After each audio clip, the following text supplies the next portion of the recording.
they come out with a flimsy excuse by saying it's the fabric of the union, the law. We know. We've been outside the law for 12 months. The law says we must cross the picket line. We didn't cross the picket line.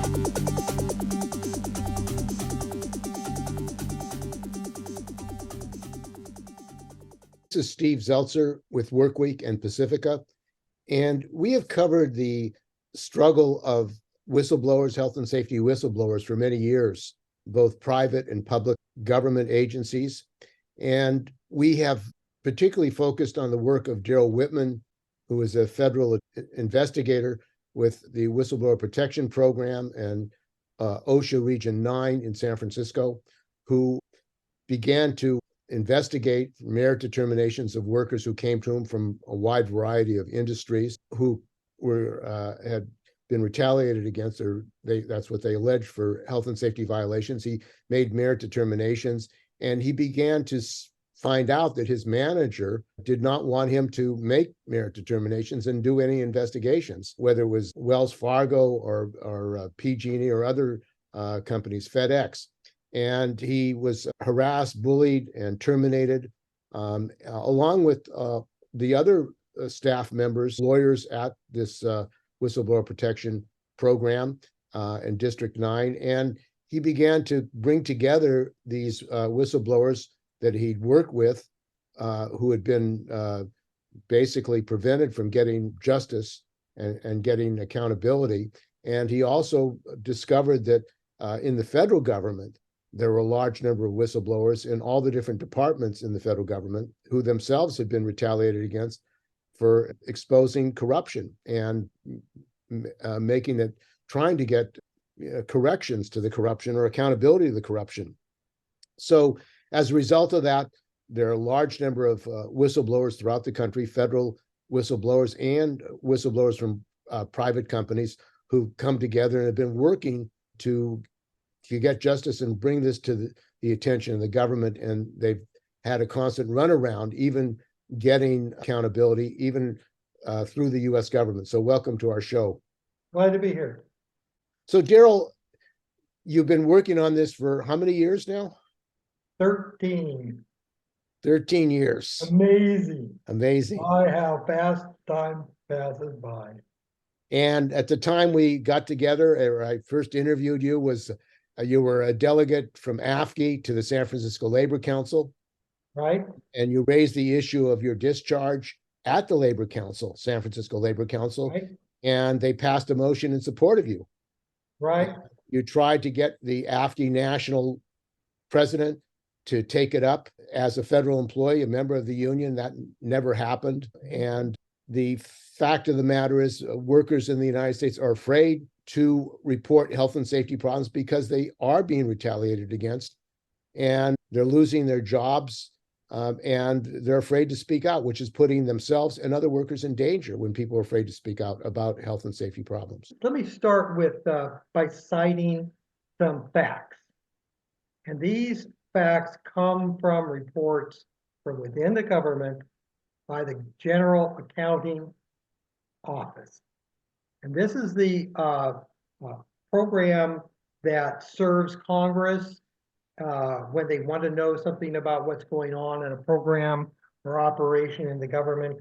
They ask the GAO to do an audit or an investigation. So there have been audits.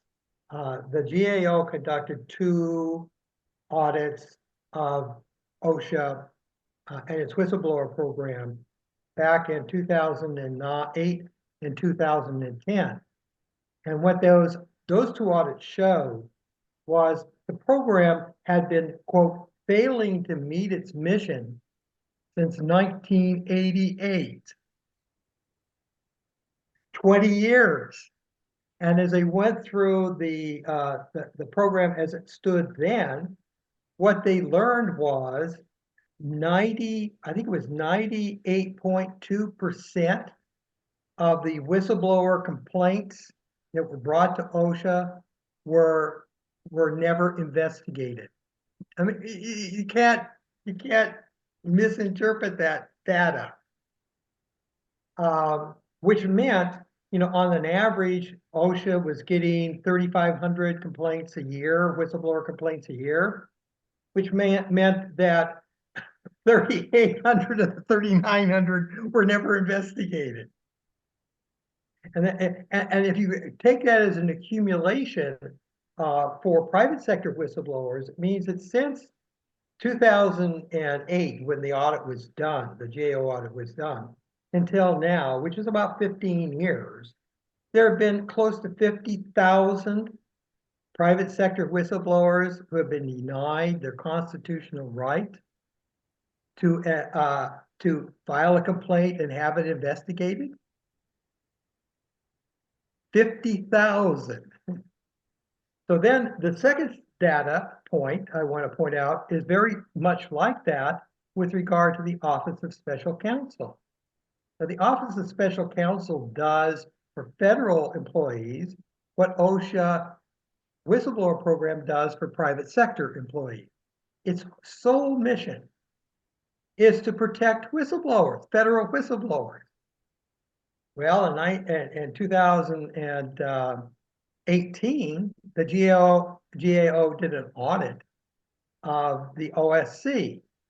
And what they found was very similar to OSHA Whistleblower Program. About 98% of the federal whistleblowers complaints were never investigated. Well, those that would be, you know, probably another 30,000, 25, 30,000 whistleblowers who have not received the investigation they were entitled to under the US Constitution. I don't know how you can put any other face on it than this is a systemic collapse of the integrity of the federal government. And it means all these programs, and you'd be amazed at how many programs and operations the government has generated. I mean, there are hundreds and hundreds of them. These programs are all basically operating without oversight, without accountability for corruption, including the funds. So, you know, another data point I can point to is the war in Ukraine. Now, by law, the war in Ukraine should have had an auditor assigned to it to track the spending of the money for that. And I think they've now passed $200 billion or even more than that probably. There's never been an auditor appointed. Nobody knows where that money went to. What they do know is the $2 to $3 to $4 trillion spent by the US in Afghanistan over 20 years, that never had a thorough audit either. So it wasn't just how do you do an audit when you're shipping millions, hundreds of millions of dollars in jets in cash? Well, that's the point, isn't it? To disperse into a country to pay off people. That is the point. Because ordinarily, you know, when you go to work for somebody as a contractor, you sign a contract, you submit the documentation for your costs plus, you know, a profit, and they go through your documentation, have it validated by an auditor, and then they issue you a check. This cash on hand business is a very clear flashing red light that you have corruption going on. So over the last, what, 20, 22, 23 years now, between the war in Afghanistan, the war in Iraq, the war in Ukraine, the 2008-2009 financial crisis, the United States has basically passed out in unaccountable money, probably somewhere between 15 and 20 trillion dollars.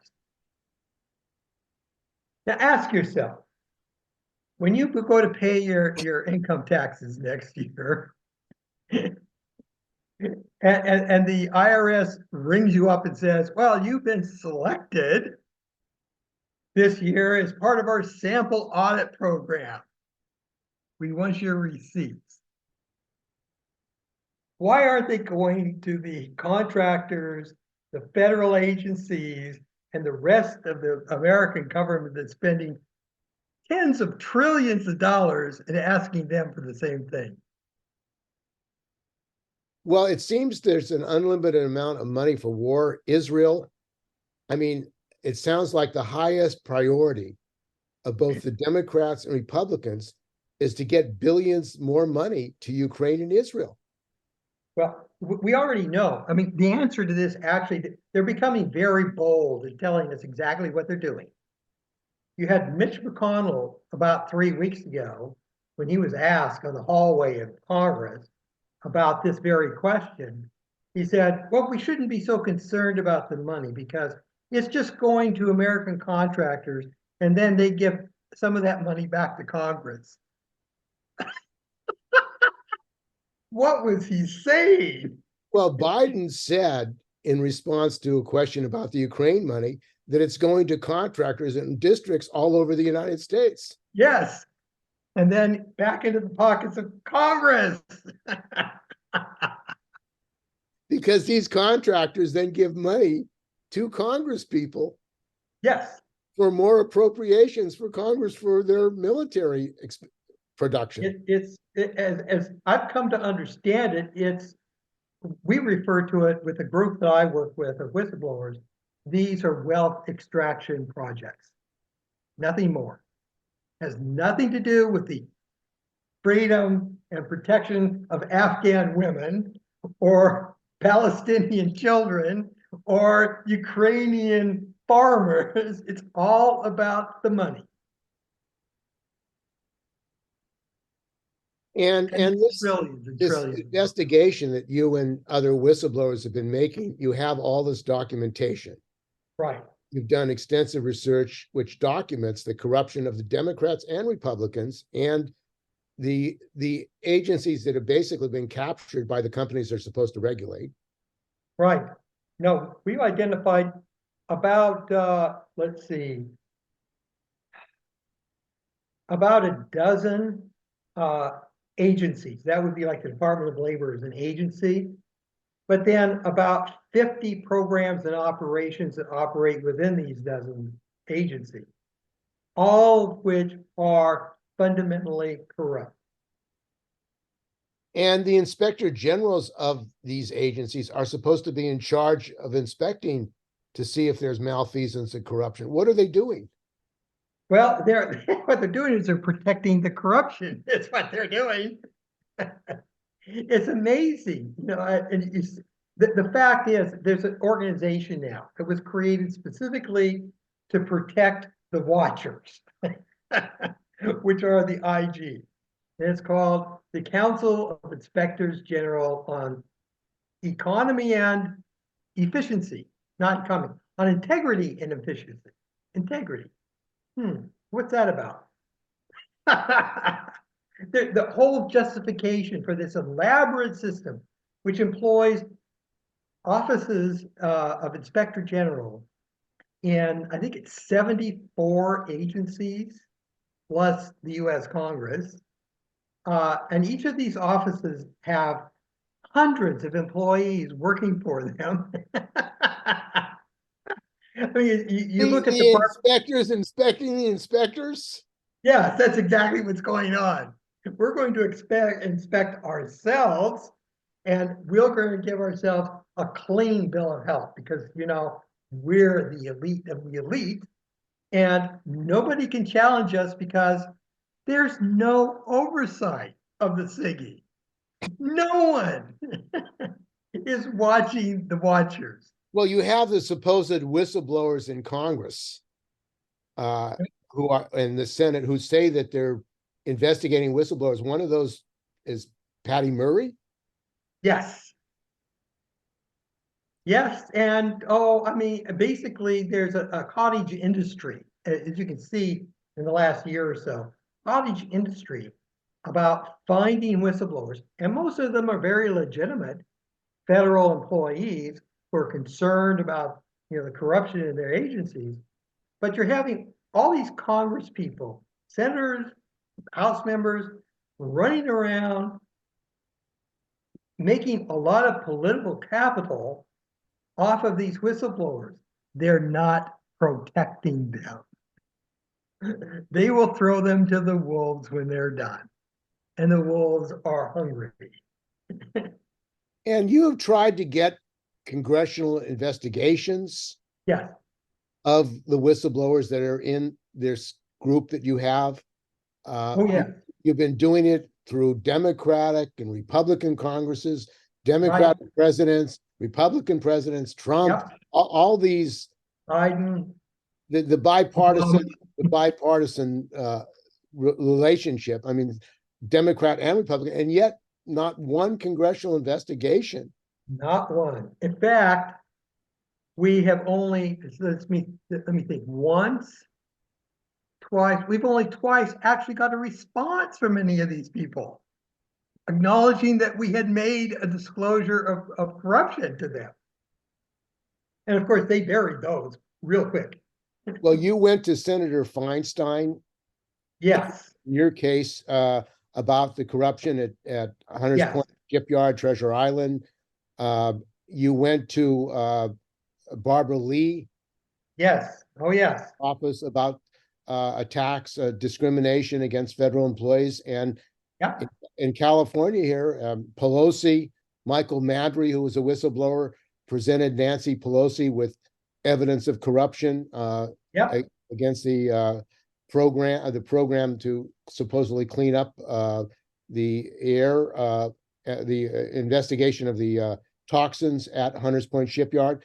It seems like your experience has been that all these politicians, all these political representatives refuse to do any proper investigation and oversight. Right.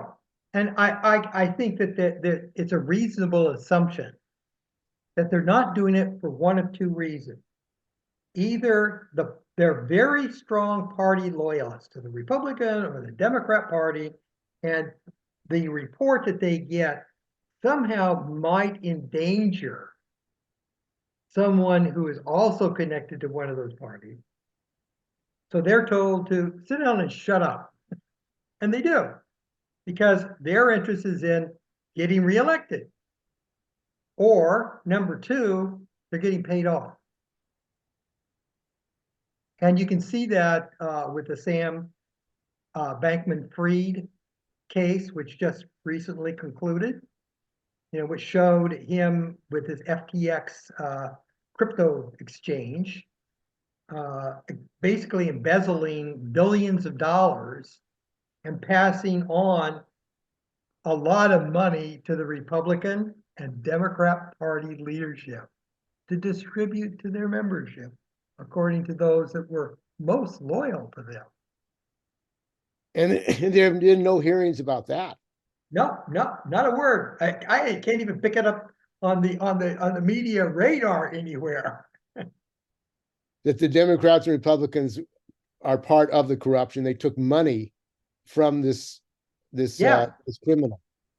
And what was interesting when that first came out about a year ago, of course the FTX corporation entity went to bankruptcy when all the money was embezzled, and the bankruptcy court basically issued an order to all those people who'd received money from Sam Bankman-Fried to return the money because it didn't belong to them. And it was really interesting because there was a bit of a fact sheet, not the full one, listing about 10 or 12 members of Congress who'd received, in both the Republican and Democrat Party, who'd received money. This stolen money. Let me emphasize that. And seeing the court order to return the money, they said, well, maybe we will, maybe we won't. What? I don't know who has and who hasn't returned. And who's going to enforce the return of the money? Exactly. Well, the court could, if it got a notion to issue warrants for contempt of court, to all these people who receive money, they should be prosecuted. I mean, it seems like the Democratic and Republican Party are part of the corruption. I would say part of it. I think that they are the center of it, frankly. And there's also a corruption crisis in Japan with the Liberal Democratic Party, corruption there as well. I mean, these corrupt capitalist parties are basically embedded in corruption. And we just in the Bay Area had the collapse of the Silicon Valley Bank. Well, and I'm an academic. I do academic research as well. And in 2009, 2010, my colleague and I did 3 major academic papers on the great financial meltdown. And what we realized as we wrote these, went deeper and deeper into that whole crisis, that was a global financial crisis. And it was a global crisis because there's an architecture in place which allows banks in the United States, which they did, to package and bundle all this fraudulent residential mortgages, package them up, sell them to Deutsche Bank in Germany, who then redistributed them to smaller banks in Europe, most of which went bankrupt. So the architecture is in place. And you can see that also more clearly. In 2017, I attended a conference, a UN-sponsored conference in Geneva, talking about whistleblowing. And what I learned there was how corrupt the United Nations is. Because we had a UN whistleblower talk to us about how money, that comes into the UN from all the donor countries is redistributed, and a lot of that, there is no oversight. So they've created an international organization of organized crime. It's what they've done. And as long as there's nobody willing to stand up or able to stand up and say, wait a minute, let's have an investigation. Let's actually find out what's going on here. It simply opens the door wider and wider and wider to the extraction of larger and larger sums of money. Well, at some point, that's going to run out. And the people left holding the bag are going to be the ordinary people and workers of the United States, Europe, Japan, South Korea, India, all the other countries in the world who are connected to the system. it is a systemic crisis, and it's embedded in these governments now. And from what you're saying is that this systemic corruption of the U.S. government, its agencies, and the politicians who get money from these corporations, who get money from these corrupt corporations, that basically, how do you see a change happening?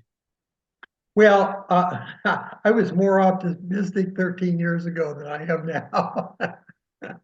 But one of the things I have learned, not every politician is corrupt. There are a few good guys out there, and women, that are trying to do their job. The ones that are trying to do their job generally get pretty frustrated and quit. So they don't stay around long enough to really have an impact. And that means that over time, the corruption at the top gets bigger and bigger, and the potential corrective movement from below gets weaker and weaker. Well, isn't that the cause for revolutions? I think that's true. I think history teaches us that, doesn't it, Steve? That's exactly where we're headed. We're headed. England is headed. Germany is headed. France is headed. Italy is headed. All of these. Strangely enough, Sweden is headed in that direction. It's all of them have ignored the basic rules of politics. You have to have accountability and be able to respond to the needs of the people that you govern. If you don't do that, you lose your authority and your legitimacy. And workers have found out in the United States, and that's why there's growing anger, frustration, class hatred. that the billionaires seem to be above the law. You They have are.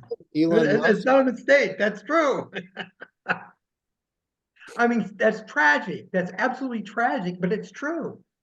And they're, just being super wealthy is not of itself an indication of corruption. But the problem is, and I call it the wealth addiction syndrome, very wealthy people over time become insulated from the realities of life of other people in their society.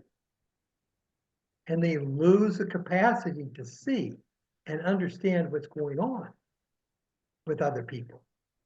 So they may not be directly corrupt, but they're corrupted by the power that they have. And in the end, they're all.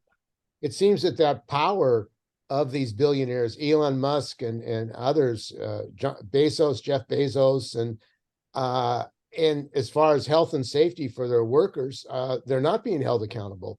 No. Elon Musk injuries, the COVID pandemic, he was engaged in criminal fraud, workers' comp fraud, covering up injuries of workers, total violation of laws, and yet they're not held accountable. And Gavin Newsom, the governor, along with former governor Jerry Brown, said it was okay. They can do what they're above the law. I mean, we had a situation like this in the U.S. in the Gilded Age, which started right after the Civil War. And one of the great scandals of American history occurred in that early stages, which was the Credit Mobilier scandal. Involved people like, the Crockers and the California oligarchs who wanted to build this railroad because they're sitting on a pile of gold and they want to get goods and people back and forth across the country so they can make hordes of money.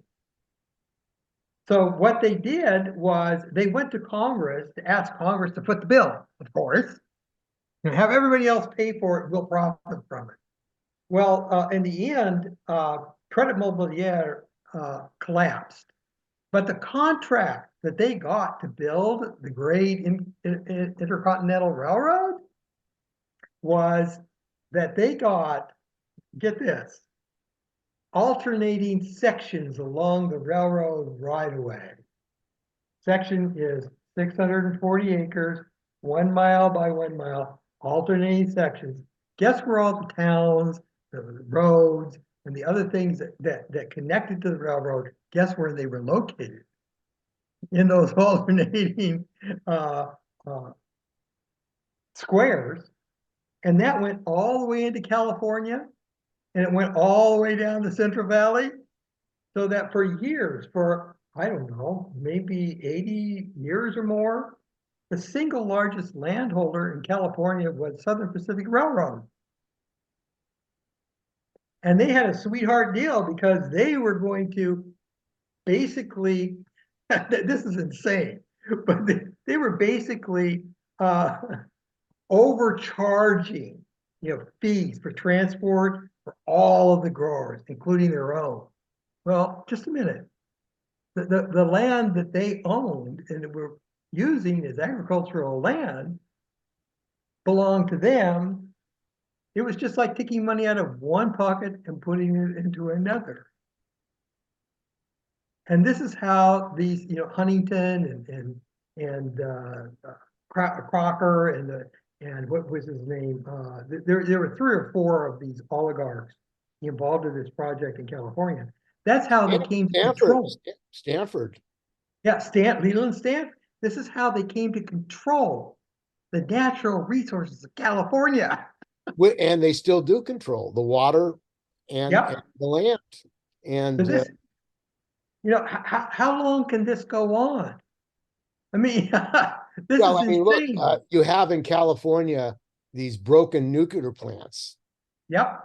PG&E, and Governor Newsom, in a massive scam, said the lights are going to go out, so we should give them billions of dollars of money to keep Diablo Canyon open. Otherwise, the lights are going to go out. And Wait. the Democrats all fell for, I mean, they went, we have to keep the lights on. We have to give PG&E, this corrupt company, which has murdered people in I California. want to see their bank accounts. I want to see their bank accounts. I want to see what money came in during that period to their bank account or their political bank account. Well, the nuclear industry and Gavin Newsom and PG&E, a very profitable enterprise, keep a dangerous plant built on faults, earthquake faults, in operation, and have the people, the ratepayers of California, the people of the government, the federal government, pay for keeping this old bankrupt plant open. Well, you know, it should have been a clear wake-up call when the court found PG&E criminally liable for its mismanagement of the power system in Northern California that led to the deaths of 100 people in Paradise. That should have been a wake-up call. Well, no one went to jail. Well, that's the point. Why not? And then we have Elon Musk and we have Cruise, these robo-taxis, which the Department of Motor Vehicles are not even investigating the accidents. And the California Public Utilities Commission and John Reynolds, who was a Cruise lawyer, was appointed by Gavin Newsom to the commission. They vote to allow these companies, robo-taxi companies, to operate with passengers in San Francisco and California and cause more havoc, and there's no accountability. Well, you know, let me say this. Their time is up. And it doesn't mean that somehow I've got a magic wand and I'm going to produce accountability for everybody. But the reality is corruption has a very serious price. Corruption is the twin to incompetence. When you have a corrupt system, you have an incompetent system. You know, if you did this to the health system, you'd have people going to the hospitals to die, not to live. And in effect, that's what they're doing to American society. They're creating a failed state. And when the state fails, its economic system fails, its political system fails, and everything associated with those systems fails. And this capitalist system that we're talking about, private ownership of everything, privatization of the hospitals. I mean, you have healthcare for profit, everything's for profit. It seems like it's eating up the whole country, the whole world. It is, because the corrupt enterprise, and that's what it is, a corrupt enterprise, they're constantly on the lookout for opportunities for wealth extraction. So they actually manufacture crises so they can declare public emergencies to create systems that allow them to penetrate into the core of American life to extract money. East Palestine, I mean, they allowed this company to run unsafe trains 3 miles long without oversight, without protection. They wrecked the community. They poisoned the community people. They poisoned the workers.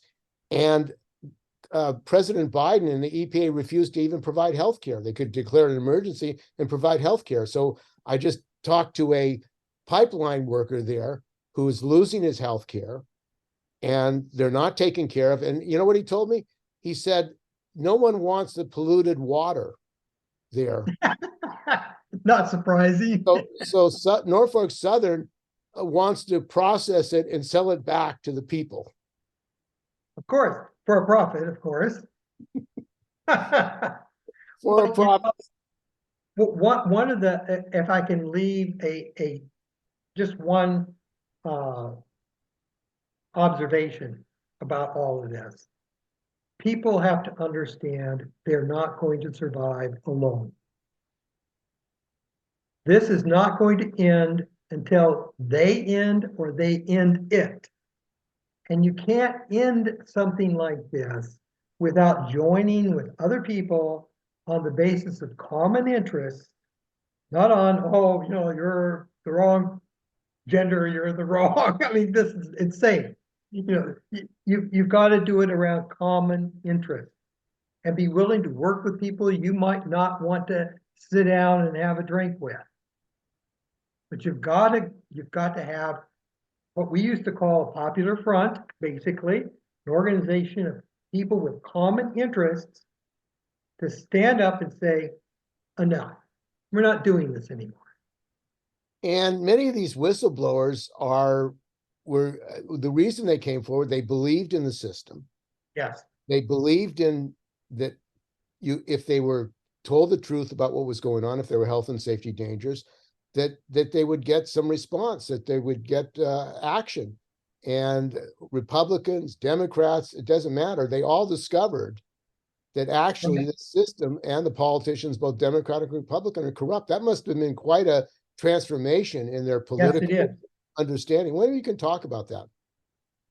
Well, I mean, what I saw, and I've worked with a lot of whistleblowers now after 13 years, is people have core value.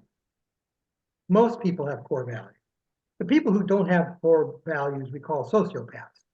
But the people with core value, I don't care where they came from. They might have grown up in a union family, where you fought for your union, you fought for the people that you worked with, and that was a value. It was a core value of their lives and still is. Or they might be very religious, people who think that there are certain basic fundamental moral qualities that you don't violate. If you give your word, if you honor your word, if you have an obligation to help people, you carry that obligation out to the end. Most people have value. And what I've watched going on with, again, with this corrupt system, is what they're trying to do is they're trying to divide people, keep people apart, keep people focused on trivial shit. Sorry about that, but that's what it is. So that they don't talk to each other. They start looking at, this person just doesn't look like me, or they live in the wrong place, or I don't like the cut of their hair, or whatever that it is. But they try to encourage this kind of interpersonal conflict to weaken organizations, weaken structures that might present a threat to them. And when you go to societies where they have a long history, and many societies they do, of standing up for the common good, you find that they have less corruption, not no corruption, but less corruption, because they're there. That value system is the threat to the corruption. And both the Democrats and Republicans seem to be united that the real enemies are in Russia, the real enemies are Hamas, the real enemies are the Chinese, the real enemies are the Iranians, the real enemies are the Venezuelans. I mean, they have sanctions on oil, which is raising the price of oil for the Americans. I mean, it seems like, the enemies are abound everywhere, and we've got to spend more money having 800 bases all around the world to fight these enemies, to protect our democracy. Well, fortunately, what I've seen over particularly the last 6 to 9 months, is more people are waking up to realize those are narratives intended to deflect attention away from the corruption in the United States, in the U.S. government, in the U.S. corporate system. And if you can get people all excited about Vladimir Putin, I mean, has anybody ever met Vladimir Putin? Come on, let's get serious here. He may be totally corrupt, but he's not in my life. He's not messing with my life. Well, I mean, I think that like Putin and Xi of China, they want to make a deal with the United States. But I mean, the United States is more and more saying we have to go to war with you, and we have to spend trillions of dollars preparing for the war with you or going to war with you when we can. It's unlimited. It seems like the military budget in the United States is unlimited, although this crisis now in the U.S. government over money to Israel and Ukraine maybe is some evidence that there's growing splits in the capitalist class about whether or not this is maintainable. No, they are. There definitely are, because you have a political class that's an entrepreneurial class on one side and a corporate monopoly class on the other. They're both think of themselves as capitalists, although I think the monopoly capitalists are fraud because they're just criminals. but you've got the entrepreneurial group who still believe, America, work hard, you can make, I mean, the narrative there. They believe that. And what they're seeing is the destruction of capitalism within the United States. And they're saying, whoa, wait a minute. We need to rethink this. Putin's Russia is a more capitalist country than the US is. And in spite of the fact that the Communist Party runs China, China is all on board with encouraging entrepreneurial capitalism. In fact, they're exporting capital all over the world. Yes. They're enslaving workers in Namibia. They're buying all the uranium mines and the marble mines, and then firing the union leaders and bringing in contract labor, laying off the workers and bringing in contract labor, as it existed during the apartheid regime. One of the issues that I've followed fairly closely is the Ukraine war, partly because I have friends there. I have friends who died already in Ukraine, and it's a horrible crime what's gone on with regard to Ukraine. The same as with Palestine. You see people who are just trying to live their lives, and do the right thing and going along to get along, and they're dead. That's a message. That's a real clear message to everybody. This class of people running this country, and to a lesser extent, other countries in the world, they're totally invested in their wealth extraction. If you get in their way, you're going to end up like the Palestinians and the Ukrainians. And nobody should be skeptical about that. I mean, the tragedy is also what the Ukraine war has exposed is, number one, they're completely incompetent. They have no idea what they're doing. They're thinking of these grand plans. We're going to destroy Putin and overthrow his government. They have no clues what they're doing. That was never going to be in the cards. Worse, unless they had nuclear war with Russia. Yeah, well, except that would extinguish everybody. That would extinguish yeah. That would be a problem with the bottom line profit. But one of the things that the Russians have shown, the U.S. defense budget, the $866 billion, it's actually a lot more than that. But that's more than this next 9 countries combined. And that's, China and Russia. Well, what Russia has shown is it's got the most powerful military in the world. And don't doubt it. Because they're getting bang for their buck. They're investing in military technology. They're getting the product. What happens in the US is you invest in the DoD, which is just a sieve, and 80% of that money disappears into the atmosphere, never to be accounted for. And you give it to people like Lockheed Martin and Boeing to build these massive projects like, $5 billion aircraft carriers that have no place in modern warfare. Are the helicopters that are crashing? The helicopters. Or the fact that they wheeled out the best that they had and gave it to Ukrainians, and it was blown up in a matter of weeks. This what it's saying is it's not, the money only matters if you make good use of it. If you're letting it spread out, seep out all over the world, in everybody's pocket, making money, and they're going to go, what they're going to buy is they're going to buy a mansion, they're going to buy a yacht, they're not going to invest in the country. And you're giving it to these people without any accountability. Why should they worry about spending it according to plan? But isn't that about what the business of war is? Well, war has been around for war a is a long profit. time. War is a profit. I mean, during the Second World War, General Motors was making tanks and other products in Germany, and then they sued the U.S. government for. Oh yeah, it's all for profit, wealth extraction once again. Well, Smedley Butler, you remember Smedley Butler? General Smedley Butler? He wrote this little book, very popular, I know, because my uncle had bought a copy of it when he was in the U.S. Marines in World War II.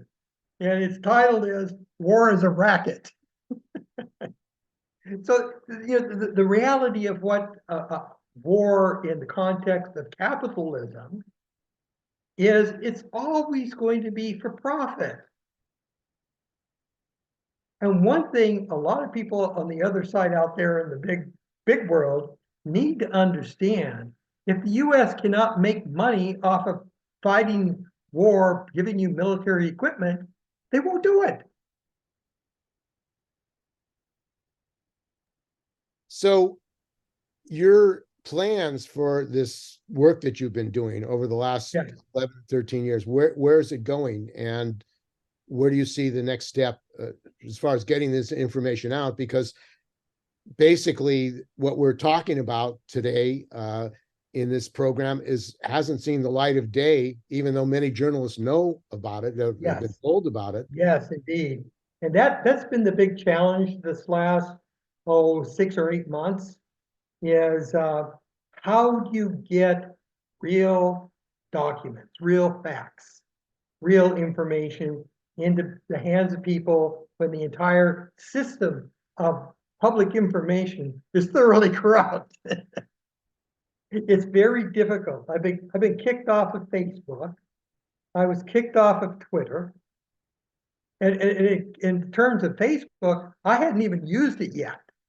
But one of my whistleblowers had some documents that came from me, and he basically shared them with some other people. So he got dinged. He was suspended from Facebook, and then I was proactively suspended from Facebook. But I've been trying to get it out on what is it? Substack. And now I've discovered, I think I know why Glenn Greenwald left Substack, and a lot of other people are leaving Substack. Censorship is going on in Substack. I have been unable to produce documents on Substack. My site has been disabled. And I totally understand.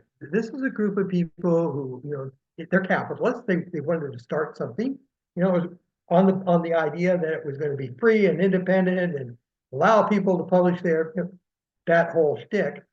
But at the same time, they are subject to influence by the FCC, by Microsoft, by all of the other tech industry, and I can see that they were going to be shut down, at least in regard to publishing anything beyond the health stuff or whatever. They were going to be shut down in their capacity to do that. So now I'm going to have to figure out a method. I'm going to share some of it with you. I'll share it with anybody who wants to actually know what's going on. I'm going to take all the people I know that have, some integrity out there, and there are a lot of them. I'm going to give them the information. And how can people get in touch with your work or with you if they want to get information? Probably through you. Okay. I mean, part of the problem here is, as you know, I'm living not in the country, I'm living abroad. And I did that because I was placed under surveillance, and I watched what happened to, Glenn, and what's his name, the whistleblower, it's in Russia now, and a lot of other people who were trying to get information out. I saw what was happening to them. So the message was very clear: you get out, because if you don't, they'll come after you personally. And So, the information that you have is quite explosive. very explosive. That's why I have received multiple threats on my life now.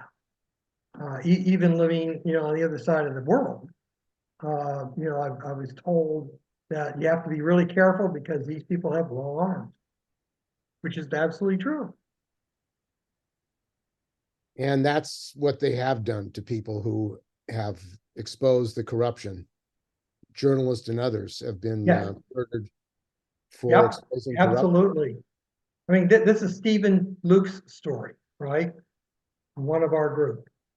He's dead in the trunk of his car. And this was a guy in the military.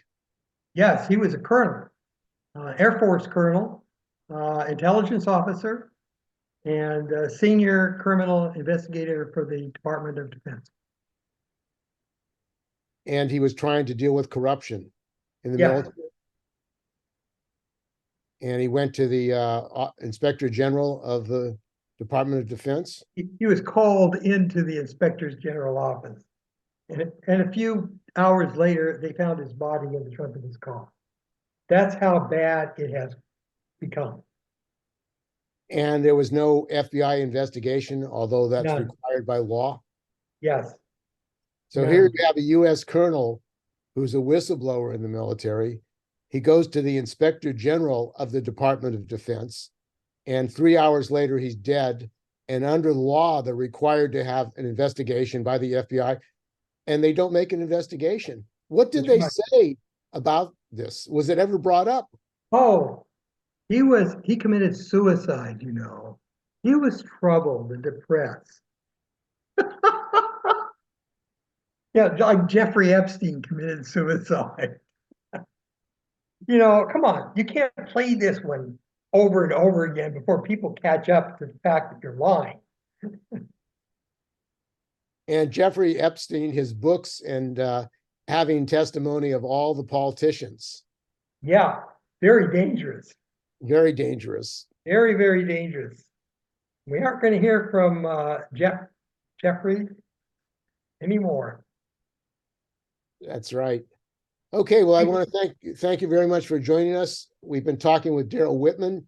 He is a lawyer, researcher, educator, and he was a investigator with the Whistleblower Protection Program in OSHA, District 9 in San Francisco, and began to investigate complaints and was retaliated against by his management, and then went to OSHA, went to the Department of Labor to get an investigation going, and was rejected. And he's joined together with other federal and private whistleblowers to confront the systemic corruption in the government that he has found. Our group, we have almost 30 people in our group now. So this is not a small group, and they all have really strong cases. And some of them have, you know who they are. We have some of them who've been working with us or with me for almost the whole 13 years. Okay, well, it's an important struggle, and people have to be aware of what they're facing. That's the first thing. You have to get the Absolutely do. You can't defeat an enemy if you don't know who they are. Okay, thanks for joining us, Darrell. Thank you, Steve.